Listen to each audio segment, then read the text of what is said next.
고속도로의 총화 피아트 124. 피아트 124의 외형은 풍동시험에서 가장 과학적으로 설계된 감퇴일식형으로서 고속주행 시 자체가 뜰 염려가 없으며 진동이 없는 고속도로의 선주자입니다. 1970년대 고속도로의 제왕으로 군림했던 이 차를 아시나요?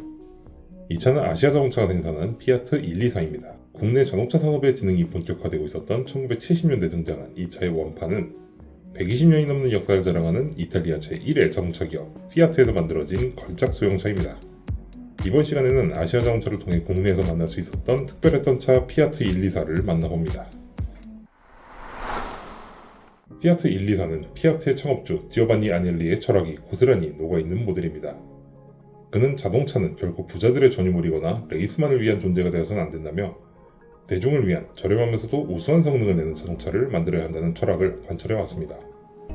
그렇게 만들어진 차가 1908년 만들어진 걸작 소형차 피아트 T4였고 1936년에 등장한 피아트 500 토폴리노도 1957년 등장한 피아트 500도 그 철학을 계승한 모델이죠. 그리고 오늘의 주인공인 피아트 124 역시 그 철학의 연장선에 있는 모델입니다.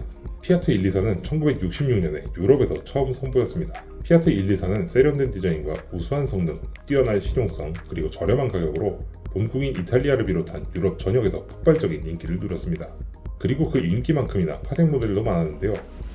피아트 124는 4도어 세단 형태를 기본으로 외건형 모델인 파밀리아레, 2인승 로드스터 모델인 124 스포트 스파이더, 2도어 쿠페형 모델인 124 쿠페 등에 이르는 다양한 파생 모델이 만들어졌습니다.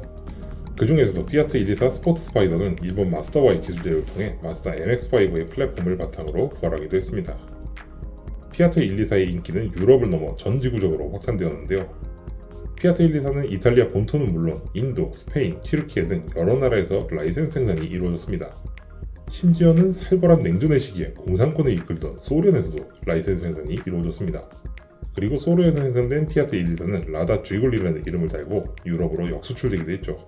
그리고 앞서 보셨듯이 대한민국에서도 구아시아자동차 공업을 통해 라이센스 생산이 이루어집니다. 이 덕분에 피아트 124는 전 세계에서 라이센스 생산된 분량까지 합치면 폭스바겐 비틀 다음으로 세계에서 가장 많이 생산된 자동차이기도 합니다.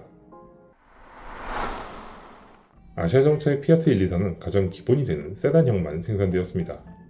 그리고 1970년부터 대한민국 내수시장에 판매를 개시하는데요. 피아트 124는 당시 국내에서 독보적인 성능을 자랑한 모델 중 하나로 손꼽힙니다. 피아트 124는 당시 소형차의 기준에서는 거의 체급을 뛰어넘는 하드웨어를 적용하고 있었던 덕분입니다. 피아트 124는 4륜 모두에 코일 스프링과 디스크 브레이크를 적용하고 있었는데요. 이는 당시 국내에서는 값비싼 고급 세단에서도 거의 찾아볼 수 없었던 구성이었습니다. 심지어 2차 이후로 4륜 디스크 브레이크가 적용된 차는 1986년 등장한 현대 그랜저가 처음이었으니까요. 엔진은 59마력의 출력을 내는 1.2L 피아트 OHV 엔진이 적용이 되었는데요. 이 엔진은 전직 페라리의 엔진 설계자 아우렐리오 람페르디가 설계한 것이었습니다. 이 엔진은 순행식 엔진임에도 공랭식 엔진과 유사한 소음이 특징이었는데요. 이 때문에 한창 코티나를 팔고 있었던 현대자동차가 라디오 방송을 통해 오토바이 소리가 나는 차는 좋은 차가 아니다라면서 거의 음해에 가까운 광고를 내보내기도 했습니다. 변속기는 싱크로메시를 적용한 4단 수동 변속기를, 구동 방식은 후륜구동을 사용했습니다. 피아트 124는 당시 국내 기준으로 고성능의 엔진과 탄탄한 주행 성능 덕분에 오너 드라이버들이 특히 선호했었던 모델이라고 하며 1970년대 국내 한정으로 고속도로의 제왕이라고 불리기도 했습니다. 아시아자동차가 생산한 피아트 124는 1971년을 기점으로 전기형과 후기형이 나뉘어집니다. 전기형은 원본의 기본형 모델과 같은 좌우 한 개씩의 원형 헤드램프를 사용하지만 후기형은 원본 스페셜 모델에 적용되었던 2연장 헤드램프와 전용 라디에이터 그릴이 적용이 되어 있었습니다. 아시아자동차는 전기형과 후기형을 합쳐서 총 6,800여 대의 피아트 124를 생산했습니다.